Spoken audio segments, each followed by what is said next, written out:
If there is one thing that has the power to change your life completely, is what I call the power of letting go, or using the surrender mechanism.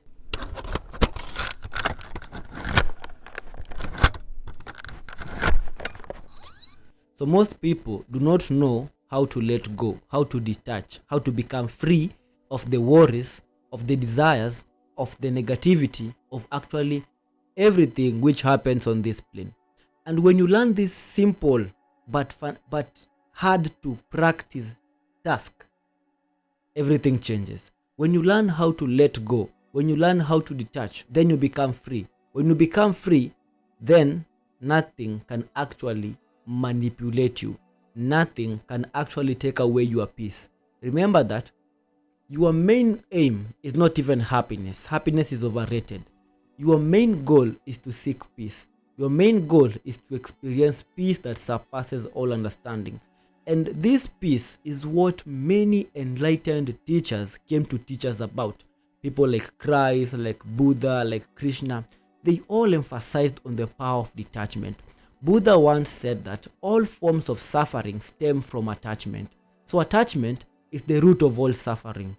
And it is true, because when you are attached to something, then the thought of you losing that thing, or even the actual experience of you losing what you have become attached to, will cause pain, will cause suffering.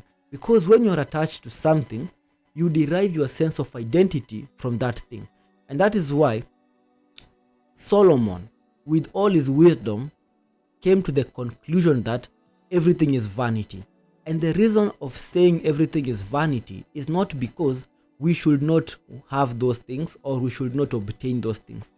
The reason of saying everything is vanity is everything becomes vanity when you seek your identity, when you seek happiness, when you seek fulfillment from fleeting things, from the illusion. So the illusion are the physical materials that people think when they obtain, they will be at peace. People think when they obtain, they will be happy. And that is the illusion of this realm or this matrix created world. But when you understand that all these things are illusion and they cannot actually fulfill me, then what you practice is what you call detachment. And when you master detachment, what will happen is very, very profound, because the same very thing that you were chasing while you were seeking an identity from it, when you detach from it, when you let it go, then you actually open up the doors for that thing to actually manifest in your life. When you stop chasing that thing, then it's you attract it. Instead of chasing, you attract it. Because the more you chase it, it's the more you repel it. But when you allow the room, when you release that feeling, that resistant feeling inside of you, you are actually opening doors for those things to actually come in your life. So saying everything is vanity means that nothing can ever fulfill you. Now think about it. Once upon a time, I wanted to have a bicycle. And I thought that when I obtained or have this bicycle, I will never need anything else. I will be fulfilled, because I had that feeling. Because I used to look at my friends, they all had bicycles. They could go riding, they looked as if they were so happy. They looked as if they would need nothing else. So I said to myself, what if I also had a bike? Life will be so happy, it will be so peaceful, I will not need anything else. Okay, so what happened is I ended up having a bicycle, and I was happy, I was fulfilled at that moment. But after a while, that same void was still in there. Now the void, because I had already obtained the bike, the void was still there, and the void now wanted something else. And now what I wanted was what we called a Game Boy. We used to call it a Game Boy or a PSP. It's a kind of a video game, but you play it on a small gadget, more like a tablet, but it has pads to it, right? Everyone used to have it, and not everyone, few kids back in the day used to have it. So I shifted from wanting a bicycle to now wanting this PSP, right? And then the same thought of, if I have this, I will not need anything else, because now I have a bicycle. Now when I have a PSP, I will be now fulfilled. I won't need anything else. Guess what? I ended up having it. And I was happy, I was fulfilled, I felt that pleasure for a while. Then after a while, the same void came in.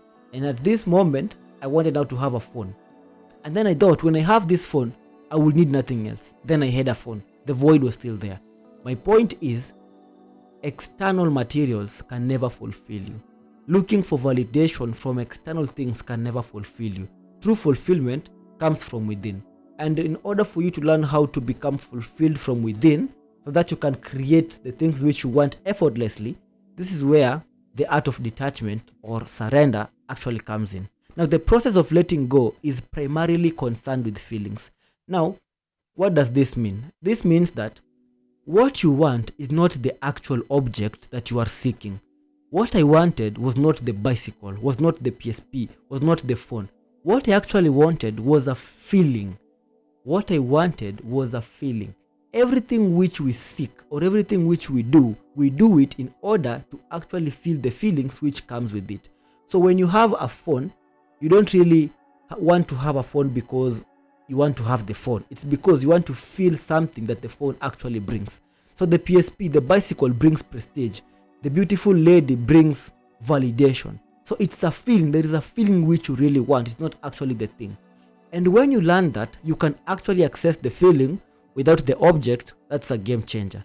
And once you access the feeling before the object, then you tune into the vibration of actually having that thing. And once you are tuned into the vibration of having that thing, what happens is you receive inspired action. When you receive inspired action and you act upon it on your highest excitement, then and only then you will actually manifest that object effortlessly, without having to work tirelessly, without having to do a lot of hard work to actually obtain it, right? So everything which you want, you don't really want that thing because you want it. There is a feeling behind it.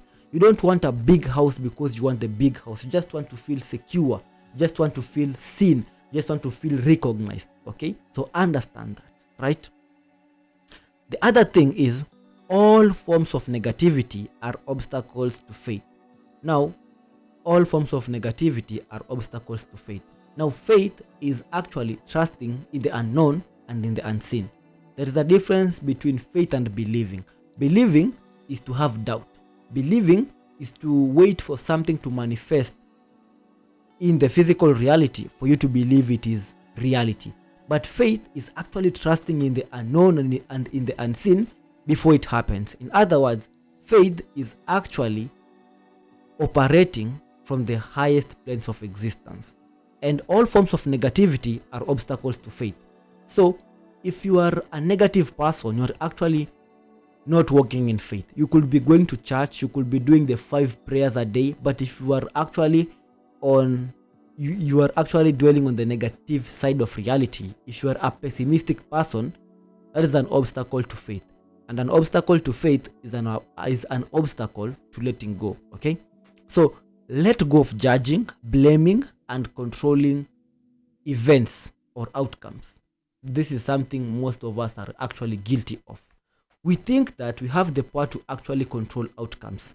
And when things happen the way we did not envision them happening, we start blaming, we start judging, and that judging and that blaming is actually negativity. And that negativity is what we call obstacle to faith. And this even goes in relationships. When you try to judge, when you judge, when you blame, or you try to control your partner, then what happens is they feel this energy unconsciously, yeah, and then they actually do whatever you did not want them to do. That's actually how it happens. I don't know how it happens, but it just happens that way. And also, when you have what you call expectations bring what you call pressure. So when you expect things to happen a certain way, you are creating pressure. Because when you expect things to happen a certain way and they don't happen the way you expected them to happen, guess what? Pain and suffering. You start judging, you start blaming, yeah? So cease having expectations. Do deeds, do actions without any expectations. Because when you do something without expecting nothing in return, then when something actually happens, you actually enjoy it. Think of it this way. When you post content expecting them to get views and then they don't get views, you feel bad, you feel sad, you think that you have not produced a good content. But when you just post and just let it go, and then you end up getting views later on, then you feel actually an excitement, yeah, because you expected nothing and then you gained everything. Okay, so the reason you are not experiencing the state of total peace and the timelessness is because it is being resisted. The reason why you are not at that peace that surpasses all understanding is because it is being resisted. It is being resisted because you are trying to control the moment. You are trying to control what is. Remember, what already is. The past is. This present moment is. Yeah? So when you try to control what already is, you are actually resisting peace. So instead of trying to control what already is, accept what is as it is. And that's why when things happen that I have no power or control over, I refrain from trying to control them. I allow them to be as they are. And that leaves me at my equilibrium state, at the state of balance, right? So you can't experience peace if you are resisting it. And the reason why you're resisting it is because you're trying to control that which is beyond you. So learn your boundaries, know what you have the power to control and what you cannot, and then exercise your power on what you can, and what you cannot, leave it to the ultimate, to the universe. And that is how you actually reconcile free will and deterministic laws. Okay, now every single moment is dissolving, yeah, as it arises. Every single moment is dissolving as it arises. Every moment is coming up as it's dissolving. So when you are in the present moment, it means you are not holding on to a moment that is fading away. That's another problem, another mistake that people make. They hold on to a moment that is actually fading. Remember, every moment as it comes, it's dissolving. So being in the present moment, you experience it as well as detaching from it, not actually creating or dwelling onto that moment. Okay, so let go of anticipating the next moment, trying to control it, trying to hang on the moment that has just passed. Let go of clinging to what has just occurred. Let go of trying to control what you think is about to occur. Then you will live in an infinite space of non-time and non-event. There is an infinite peace beyond description. The moment you stop trying to control what is beyond you, the moment you stop trying to anticipate of the upcoming moment, the moment you stop trying to do what is beyond you, then you actually experience peace. And that is the end of this video. If you've enjoyed this episode, please make sure you're leaving a subscription. And if you wish to work one-on-one with me in our online coaching sessions, please message me on the email on the description video. And I'll see you on the next one. Stay safe, stay blessed, and stay awakened.